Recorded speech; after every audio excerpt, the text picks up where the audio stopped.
Pertanyaan sederhananya adalah gimana sih cara kita menghadapi itu? Saya juga lagi belajar, ini bukan kata saya ya, tapi saya coba merangkum dari beberapa hadis, dari beberapa ayat. Mudah-mudahan ini jadi semacam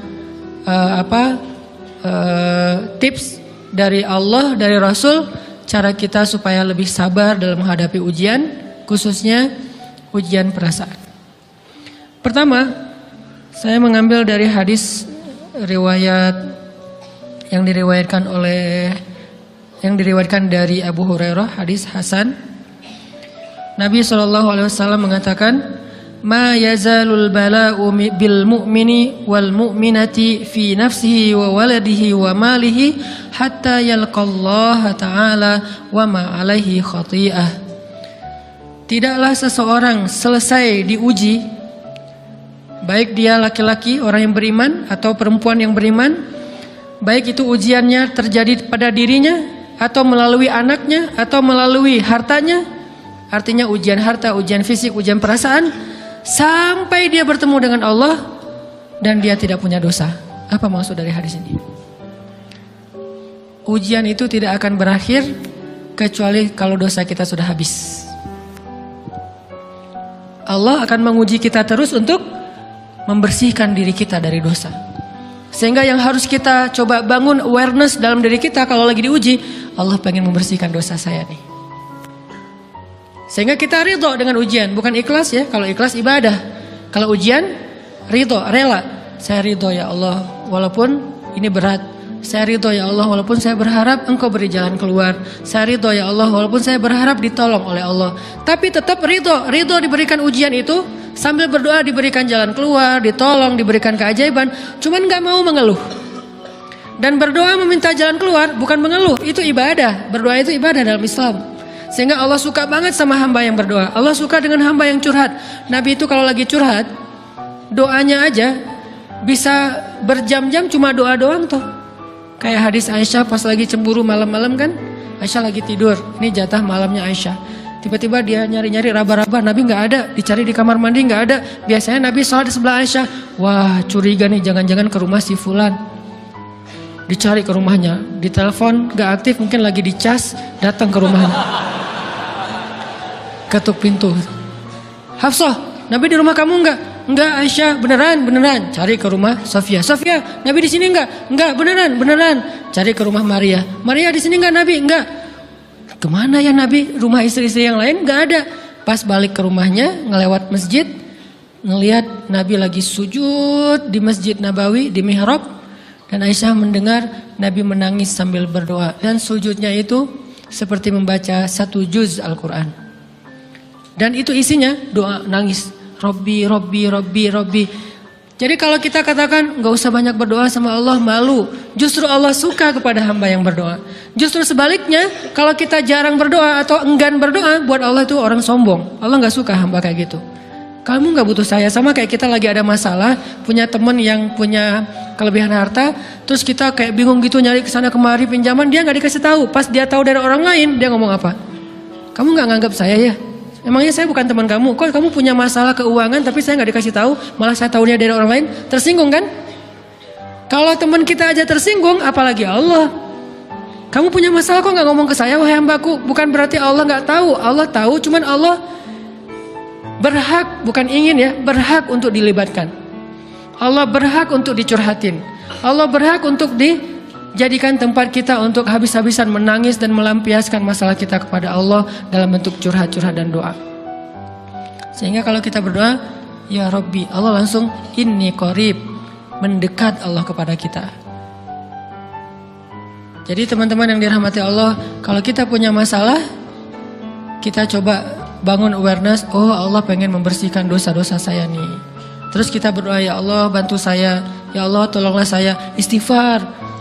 Saya kadang-kadang ngerasa nih, kalau ada dosa, ada kesalahan, ada kekeliruan yang saya lakukan misalnya gitu, kalau saya nggak kuat istighfarnya, bentar lagi akan diuji sama Allah. Ujinya macam-macam, alhamdulillahnya ujiannya masih ketahan. Pasti diuji sama Allah. Kalau istighfarnya nggak kuat, taubatnya tuh nggak kuat, langsung diuji sama Allah. Dan saya langsung sadar, oh benar berarti yang tadi nih lagi dihapus sama Allah nih. Perkencang lagi, perkuat lagi, istighfar. Kenapa? Karena kalau istighfar kita kuat, berarti kan dosa kita dihapus dengan istighfar ya. Otomatis ujian kita durasinya berkurang. Makin kuat istighfar, makin berkurang. Kalau istighfarnya udah mantap, udah selesai, Allah cabut tuh ujian kita. Diganti dengan kebaikan. Jadi teman-teman, kita coba sadari, oh kalau Allah menguji saya, emang saya banyak dosa. Sebelum kita mencari kambing hitam, nyalah-nyalahin orang lain, sebelum kita marah kepada orang lain, kadang wajar kita marah kepada orang lain gara-gara ucapannya, komennya, teks dari dia, wajar. Tapi sebelum itu, marah dulu kepada diri kita atas dosa dan kesalahan kita yang baru saja kita lakukan. Atau yang dulu kita lakuin dan belum benar-benar kita tinggalkan. Kalau kita ngerasa banyak dosa di masa lalu sebelum kita taubat, hijrah, berarti mungkin itulah alasan kenapa sekarang kita diuji setelah hijrah. Kenapa agak-agak harus jungkir balik setelah kita hijrah. Kenapa harus sedikit berdarah-darah setelah kita hijrah. Anggap aja itu untuk mengkifarat, membersihkan dosa-dosa kita yang telah lalu. Supaya apa? Supaya kalau kita pulang kepada Allah, kita pulang dalam keadaan bersih. Dan itu pasti akan menjadi orang yang paling beruntung. Daripada nanti diberesin di akhirat, mending diberesin di dunia kan? Soalnya kalau diberesin di akhirat, itu lebih berat. Akhirat itu perlakuannya beda dengan di dunia. Di dunia kalau kita salah, akan dibalas oleh Allah. Kalau kita belum taubat, dibalas oleh Allah sama. Tapi di akhirat, ukurannya beda.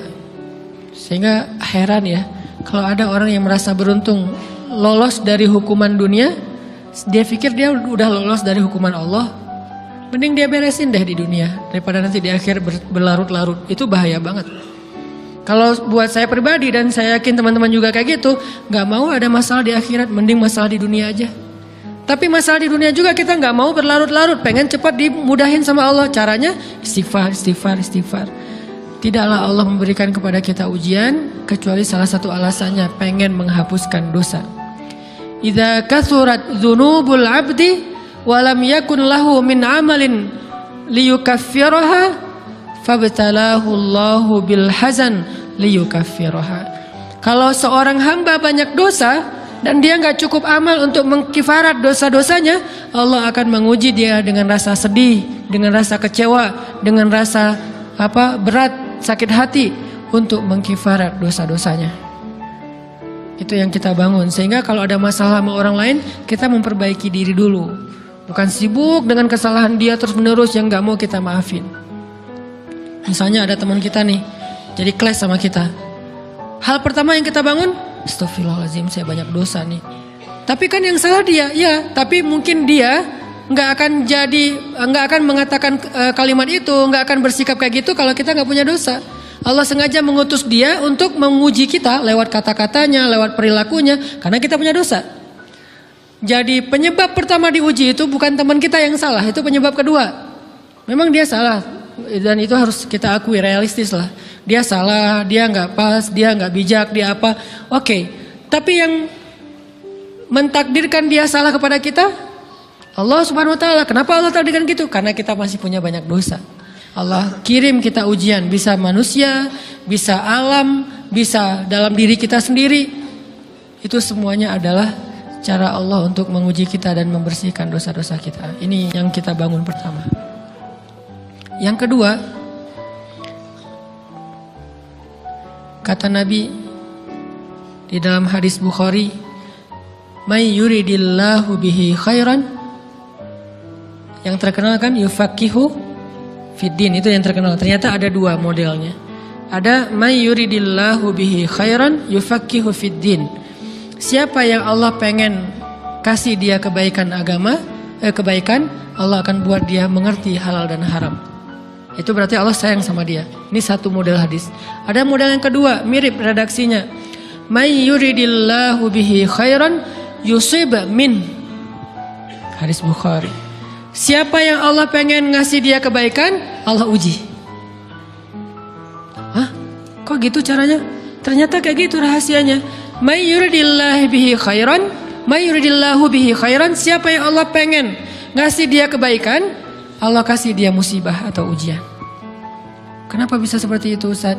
Fa inna ma'al usri yusra, Inna ma'al usri yusra. Seolah-olah Allah bilang di dalam ayat itu, kalau kalian mau dapat kemudahan, biasanya lewatnya kesusahan dulu. Kalau kalian pengen dapat keberuntungan, biasanya dapatnya kerugian dulu. Tapi keberuntungan dan kerugiannya pasti nggak sebanding. Keberuntungannya jauh lebih besar daripada kerugiannya. Kerugian itu kayak modal doang, DP. Jadi kalau kita mau dapat kejutan dari Allah, Allah kasih kita DP. DP-nya apa? Ujian. DP-nya musibah. DP-nya rasa nggak nyaman. Itu DP tuh. DP terhadap apa? DP dari Allah terhadap hadiah-hadiah besar yang Allah pengen ngasih ke kita setelahnya. Cuman banyak orang yang menolak DP ini. Sama kayak kita misalnya. Kalau kita mau ngasih dia hadiah, kita kasih dia kayak kejutan dulu. Dia lagi ulang tahun nih, disiram air dulu. Setelah itu dikasih hadiah-hadiah yang mahal. Rela gak disiram air demi hadiah? Rela, udah siramin lagi aja. Kalau setelahnya ada hadiah. Yang kita gak rela, kalau setelah disiram, disuruh bersih-bersih sendiri dan gak dikasih apa-apa, kan gak rela tuh. Berarti ini bab iman. Yakin gak kalau Allah tetap ngasih hadiah? Kan sabar dan iman itu ternyata tahu aman, kembar. Kalau kita yakin Allah ngasih hadiah setelah ngasih kita DP ujian, ya kita akan sabar. Gak apa-apa deh, bentar lagi mau dikasih hadiah, digini-giniin juga gak masalah. Dibully, diapain sama Allah, biarin aja. Ya Allah saya sabar, kan bentar lagi mau dikasih hadiah nih.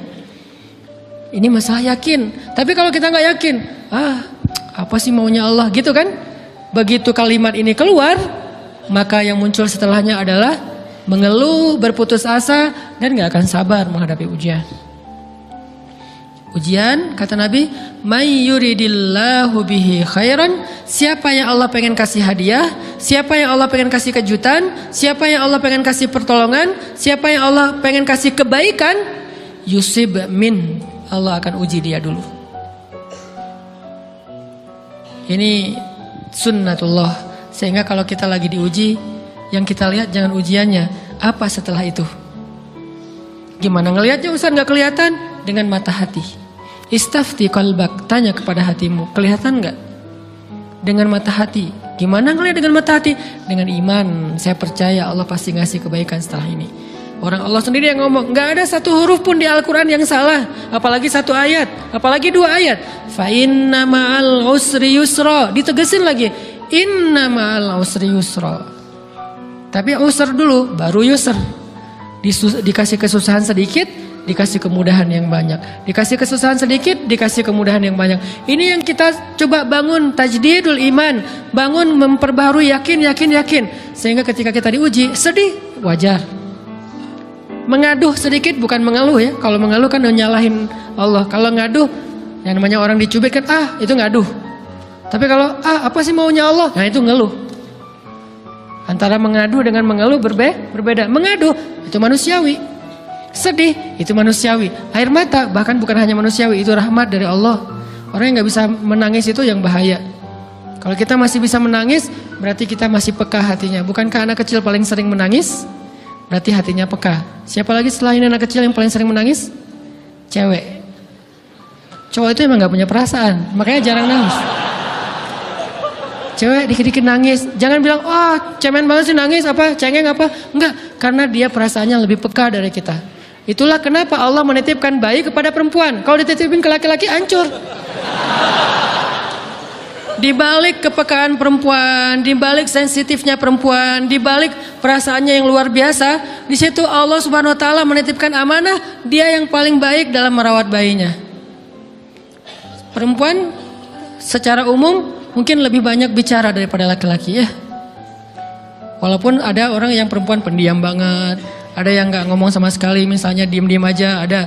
Tapi secara umum perempuan lebih banyak berucap daripada laki-laki. Emangnya ini kekurangan? Bukan. Ini kelebihan.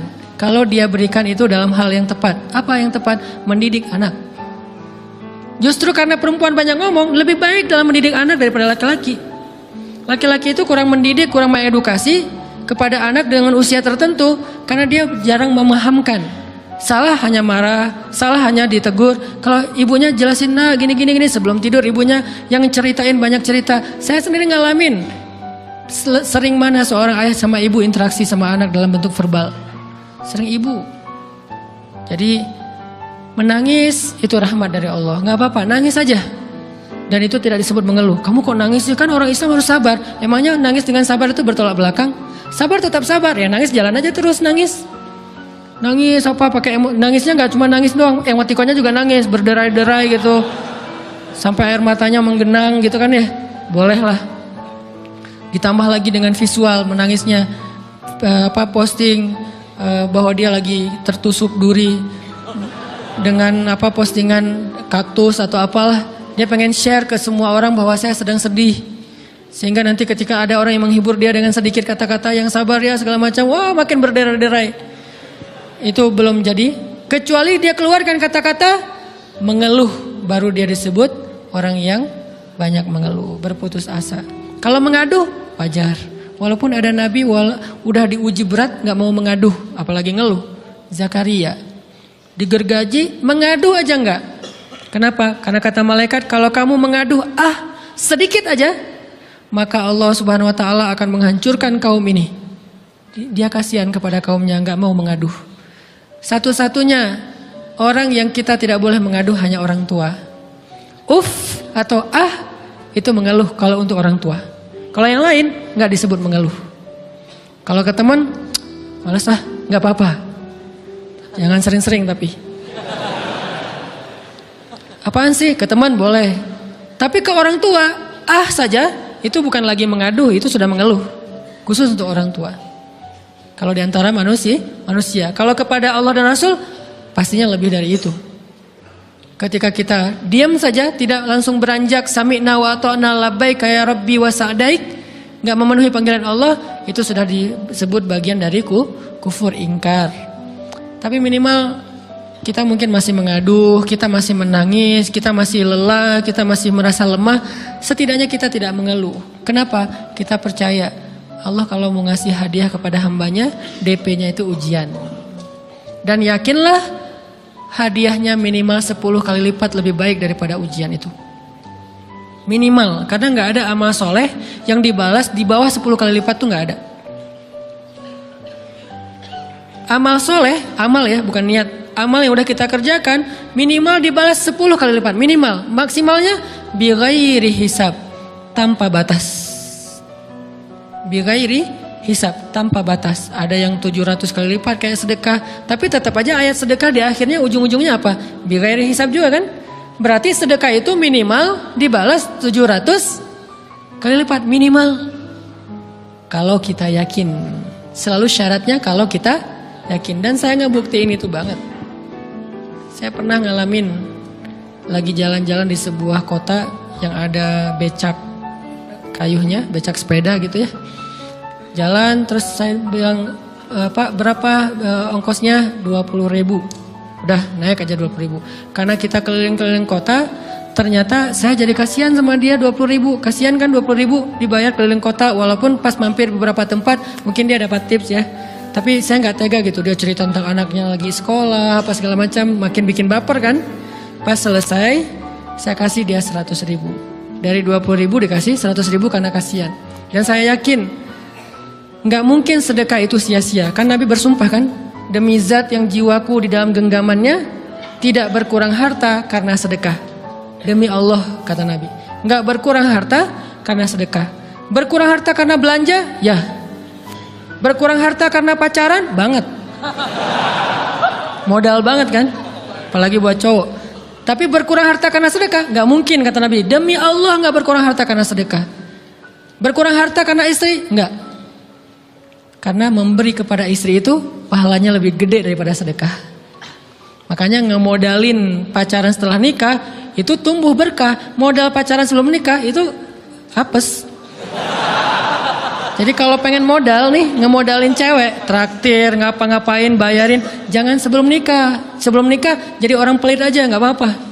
Tapi setelah nikah jor-joran ngasih, apalagi yang, bayarin semuanya. Kenapa? Pahalanya lebih gede daripada sedekah. Bahkan lebih gede daripada infak fi sabilillah. Seorang suami memberi nafkah istri, itu pahalanya terkadang lebih besar daripada kita berinfak untuk fi sabilillah, untuk korban perang. Saya heran kalau ada orang sedekahnya rajin tapi ke istrinya kikir, aneh, berarti dia nggak ngerti konsep. Padahal memberi kepada istri itu selama itu kebutuhan pokok ya, dan sedikit entertain, nggak apa-apa asal nggak berlebihan, itu luar biasa. Makanya saya kalau jalan sama istri yang yang mana? Itu yang Onit suka. Oh ya, Onit suka. Kasih aja. Kenapa? Minta ini. Kasih. Selama ada kan kenapa nggak dikasih kan ya? Nanti Allah ganti. Makin rajin kita ngebayarin istri kita, ngebelanjain istri kita, makin Allah ngasih yang kita nggak pernah duga-duga. Sampai istri kita cemburu sama kita. Kok kamu duitnya banyak banget sih? Kan gara-gara aku sering ngasih ke kamu. Ya udah sini lain lagi. Mau ditransfer berapa gitu kan ya? Saya ngasih 100.000 ke si bapak. Dan saya yakin teman-teman sedekahnya pasti lebih dari itu karena 100.000 saya sebut. Kalau 1 juta ke atas saya nggak mau nyebut, malu dong, ria ya.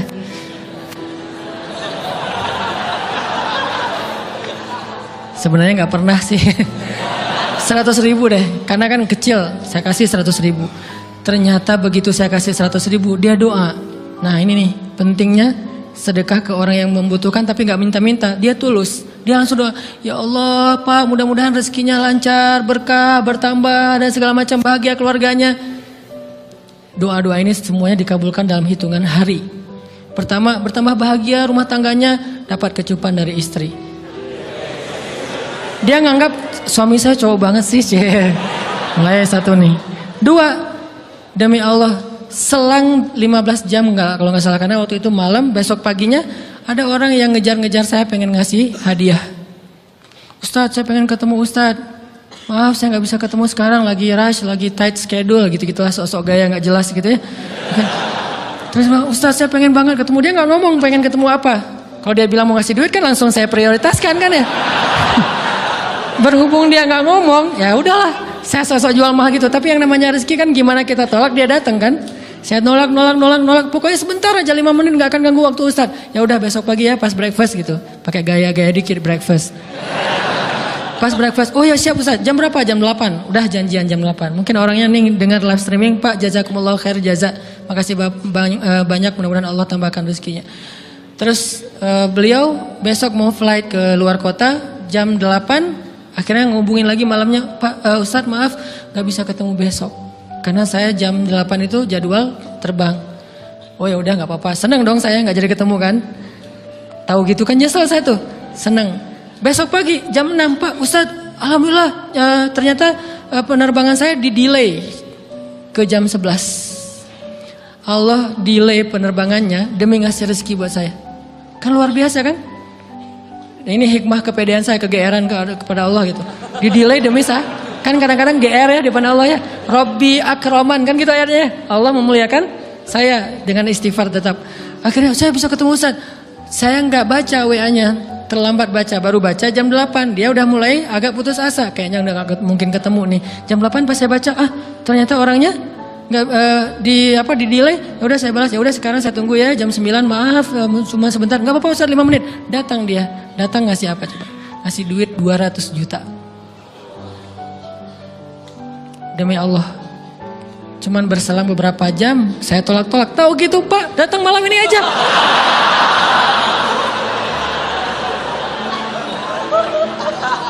Harusnya malam itu juga saya cari orangnya. Kalau perlu saya yang nyamperin Bapak, Sherlock, saya kejar. Manusia gitu banget ya.